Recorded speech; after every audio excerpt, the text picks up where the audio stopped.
Halo Bray, kembali lagi di gaptek.id dan di video kali ini gue mau ngebahas sebuah monitor gaming dan ini adalah monitor curve dari Lenovo yaitu Lenovo G27C10. Monitor ini gue bisa bilang cukup menarik karena harga yang ditawarkan itu ada di angka 3,5 jutaan atau 3,6 juta lah bisa dibilang. Kenapa gue bisa bilang murah juga karena ini adalah monitor curve di angka 27 inch. Nah, kalau misalkan gue ngomongin soal desainnya seperti apa, jadi untuk Lenovo GC27C10 ini dia punya warna yang disebut itu Raven Black. Sebenarnya Raven Black ini seperti matte gitulah dan hitamnya itu cukup pekat warnanya. Curve monitor yang satu ini juga punya kurvatur di angka 1500R, jadi lengkungannya itu emang udah cukup oke menurut gue pribadi. Dan biasanya untuk curve monitor itu akan lebih tepat buat lo yang memang seneng untuk nonton film yang memang cinema, habis itu untuk main game mungkin lebih tepatnya gue rasa akan lebih cocok untuk bermain game AAA dibandingkan untuk game kompetitif sebenarnya. Tapi kalau ngomong ini soal game kompetitif juga sebenarnya secara spesifikasi monitor ini punya spesifikasi yang mendukung apabila lo adalah seorang gamer yang cukup kompetitif untuk main game e-sport. Nah, untuk bagian kakinya ini dia bentuknya kayak V gitu dan untuk pemasangannya juga sebenarnya gue bisa bilang udah cukup simple karena untuk pemasangannya sendiri itu udah screwless. Jadi di bagian bawahnya udah tinggal puter aja. Abis itu untuk di bagian standnya itu juga udah nggak perlu baut-baut lagi karena tinggal ceklekin aja dan kalau mau pasang tinggal ceklekin balik lagi aja. Bahannya sendiri sih untuk bagian kaki dan juga standnya ini dia sebenarnya itu metal tapi dilapisin sama plastik. Dan kalau misalkan lu nggak mau pasang standnya dan mau pasang VESA mounting itu masih bisa. Kalian bisa pasang VESA mounting dengan ukuran 100x100. Untuk monitor dengan range harga 3 jutaan bisa dibilang, menurut gua juga ini ada fitur yang menarik di bagian desainnya karena untuk standnya ini dia udah bisa lifting, jadi kita bisa atur untuk ketinggiannya. Dan monitor ini juga masih bisa detailed. Sayangnya monitor ini memang belum bisa dinengokin kanan kiri atau diatur viewportnya menjadi vertikal atau horizontal. Tapi menurut gue itu udah jadi suatu poin yang plus banget untuk ukuran monitor 3 jutaan, apalagi ini curve monitor. Untuk level harganya, monitor ini juga udah punya bezel yang cukup tipis. Kalau misalkan kalian perhatiin, di bagian atas, samping kanan, dan samping kirinya itu hampir bener-bener hampir frameless lah bisa dibilang. Dan bezelnya itu cuma kelihatan di bagian bawah aja. Tapi itu juga udah sangat-sangat tipis untuk bagian bezel bawahnya. Meski bezelnya udah tipis, tapi sebenarnya secara dimensi monitor ini masih kelihatan tebel kalau misalkan kita ngelihat monitor ini dari samping. Tapi gue bisa mewajarkan karena monitor ini selain karena ini adalah curve monitor, jadi di bagian belakangnya memang agak kelihatan cembung. Monitor ini juga untuk power adapternya memang udah ada di dalam monitornya, yang berarti untuk adapternya, untuk kabelnya itu nggak menggunakan power brick lagi, nggak menggunakan power adapter lagi, jadi langsung colokin kabel ke power listrik rumah kalian aja gitu, nggak ada power adapter lagi kayak kalian pakai power adapter laptop gitu. Itu modelnya udah nggak kayak gitu lagi karena memang powernya ada di bagian belakang monitor ini dan itu yang membuat monitor ini jadi kelihatan lebih tebal daripada biasanya. Untuk konektornya sendiri kalian akan mendapatkan DisplayPort 1.2, habis itu HDMI 1.4 dan ada audio jack 3,5 mili juga. Monitor ini belum ada speakernya dan gua rasa masih nggak apa-apa banget kalau misalkan ini bisa disebut adalah sebagai monitor gaming karena ujung-ujungnya juga gue yakin lu pasti bakalan lebih pilih pakai speaker aktif gitu ya ke sound card dari motherboard kalian atau menggunakan headset gaming jika kalian bermain game. Cuma mungkin yang gue keluhkan adalah soal kabel yang didapatkan dari monitor yang satu ini karena untuk kabelnya di paket penjualan itu kabel yang didapetin cuma kabel HDMI aja. Sementara untuk menggunakan monitor ini dengan full fitur yang diberikan kalian harus menggunakan kabel DisplayPort. Oke, kita masuk ke bagian spesifikasi. Jadi monitor ini dia ukurannya adalah 27 inch dan dari awal gue udah sebutkan kalau monitor yang satu ini tuh tipenya adalah curve. Resolusinya ini Full HD 1920x1080p. Kalau misalkan gue harus menjelaskan seberapa oke gambarnya, sebenarnya kalau misalkan mainnya dari jarak dekat itu kelihatannya masih agak pixelate. Tapi berhubung ini ukurannya adalah 27 inch, jadi gua rasa dengan jarak pandang yang agak jauh itu masih kelihatan oke-oke aja. Karena sebenarnya buat gue pribadi untuk monitor 27 inch itu akan lebih ideal jika resolusinya adalah 2560x1440p. Jadi bisa dibilang kepadatan pixelnya ini memang cukup rendah lah karena ada di angka 88 ppi yang dimana itu akan kurang oke kalau misalkan lu bermainnya dengan jarak yang dekat. Jadi saran gua, kalau emang lu tertarik dengan monitor ini, sebaiknya lu adalah tipe orang yang memang menggunakan PC atau menggunakan komputer itu jarak ke monitornya itu nggak terlalu dekat, tapi yang agak jauh. Lalu untuk panel monitor yang digunakan, ini panelnya adalah panel VA, jadi untuk view angle itu udah 178 derajat.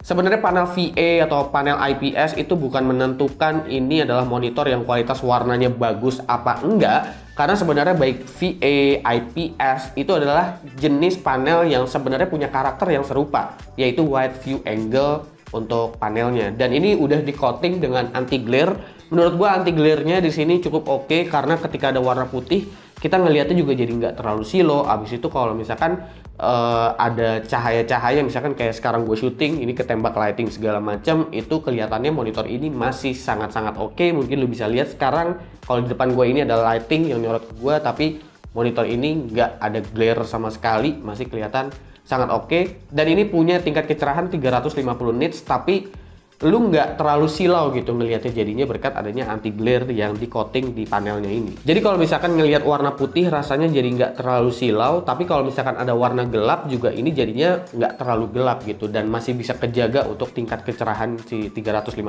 nitsnya itu. Soal akurasi warna, monitor yang satu ini juga udah punya akurasi warna di angka 72% NTSC. Menurut Digital Trends yang udah ngetes langsung dengan alat Spider, monitor ini untuk di sRGB itu punya angka di akurasinya itu di angka 96% sRGB dan 75% Adobe RGB. Jadi soal akurasi warna, buat kalian yang kesehariannya itu ada di produktivitas seperti ngedesain, edit foto, edit video, gua rasa masih sangat-sangat oke dengan akurasi warna tersebut. Untuk response time-nya sendiri ini ada di angka 1 millisecond MPRT. Nah, 1 millisecond MPRT ini bisa dihasilkan dari hasil tweak, yang dimana kalian bisa men-tweak itu dari control panel yang ada di monitornya. Kalian bisa mengaktifkan MPRT-nya dengan catatan kalau misalkan kalian mengaktifkan MPRT ini, itu kalian nggak bisa menggunakan yang namanya freezing. Jadi freezingnya otomatis mati. Kedua, anti flicker dari monitor ini, untuk fitur anti flickernya itu juga bakalan mati. Yang berarti kalau kalian menggunakan response time 1 millisecond ini, kalian akan punya efek, yaitu pertama monitornya jadi flicker, kedua kalian nggak bisa menggunakan freezing atau G-Sync compatible. Jadi kalau misalkan kalian nggak menggunakan MPRT ini, sebenarnya response time-nya itu ada di angka 4 millisecond sampai dengan 6 millisecond. Tergantung pilihan kalian karena ada pilihan overdrive untuk response time-nya. Nah, untuk extreme itu di 4 millisecond, normal di 6 millisecond. Kalau kalian mengaktifkan MPRT-nya, itu response time-nya ada di 1 millisecond MPRT. Sementara untuk response time GTG-nya sendiri ada di angka 4 sampai dengan 6 millisecond. Jadi itu pilihan kalian. Kalau misalkan kalian mungkin lagi mau main game kompetitif, ya aktifin aja untuk MPRT-nya. Tapi kalau misalkan kalian lagi mau nonton video aja atau mau baca biar matanya nggak terlalu capek, itu kalian gua rasa sebaiknya matiin MPRT, biarin response time-nya agak longgar sedikit, tapi kita nyaman karena layarnya nggak flickering. Untuk monitor 3 jutaan juga ini refresh rate-nya sangat menarik untuk di game kompetitif menurut gua, karena refresh rate-nya sendiri ada di angka 165 Hz.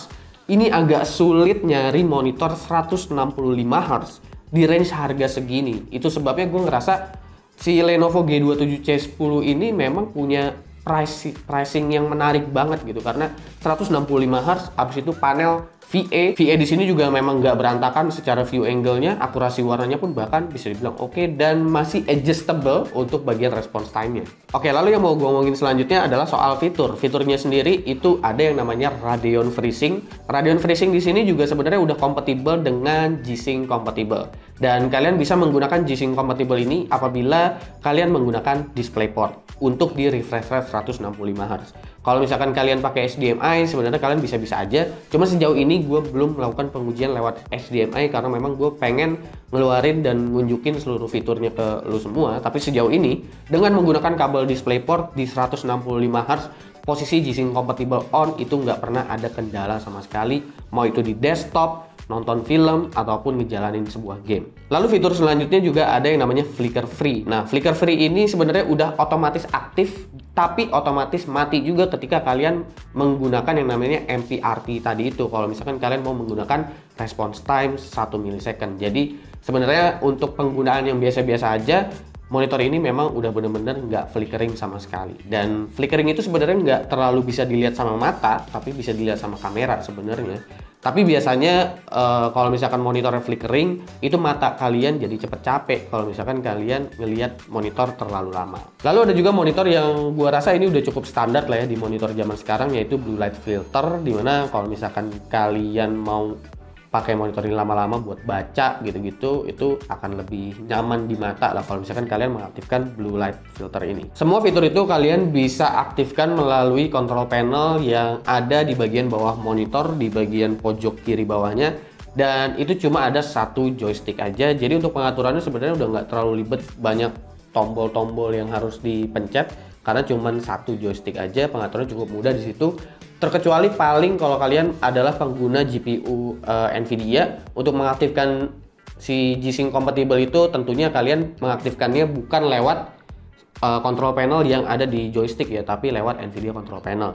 Cuma dengan catatan di bagian fitur monitornya itu freezingnya di onin dulu apabila kalian mau menggunakan G-Sync compatible-nya. Untuk powernya sendiri, monitor ini punya daya di angka 33 watt, jadi udah cukup irit menurut gua. Lalu kalau misalkan gue mau ngomongin soal harga dan kesimpulannya, monitor ini punya harga di angka Rp3.599.000. Itu adalah harga resmi dari Lenovo-nya. Kalau di e-commerce gue rasa 3,5 juta itu masih dapat, gue rasa. Mungkin ada yang jual 3,4 juta juga gue rasa di e-commerce. Dan gue ngerasa untuk Lenovo G27C10 ini memang monitor yang benar-benar menarik menurut gue. Dan mungkin kalaupun gue harus kritik sedikit, gua rasa mungkin akan lebih asik lagi kalau misalkan monitor ini itu udah include dengan kabel DisplayPort. Selebihnya sih menurut gua bukan cuma harga yang ditawarkan aja ya, tapi dari segi spesifikasi yang ditawarkan, habis itu dari segi fitur yang ditawarkan, Lenovo G27C10 ini memang bisa dibilang sangat-sangat menarik. Karena ini dengan harga segini kita dapat monitor curve 27 inch, habis itu monitor ini juga punya akurasi warna yang bagus, 96% sRGB. Panel VA Wide View buat nonton film, buat editing udah cukup oke, dan ditambah lagi ada fitur gaming kompetitif yang cukup membantu seperti refresh rate 165 Hz.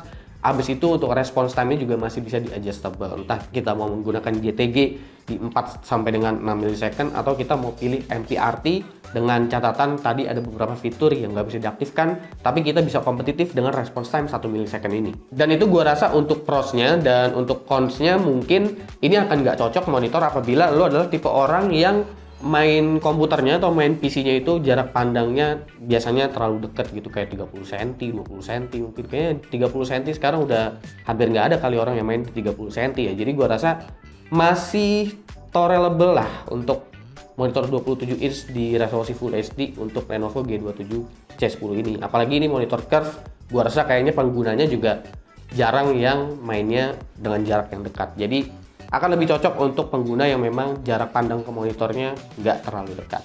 Kira-kira menurut kalian gimana soal monitor curve gaming dari Lenovo yaitu G27C10? Silahkan komen di bawah dan kasih pendapat kalian masing-masing. Jangan lupa like, share, dan subscribe jika video ini menarik buat kalian. Follow sosial media gue kalau lu kepo sama apa yang ada di balik layar Gaptek. Gue Suki, dan seperti biasa sampai jumpa di lain kesempatan.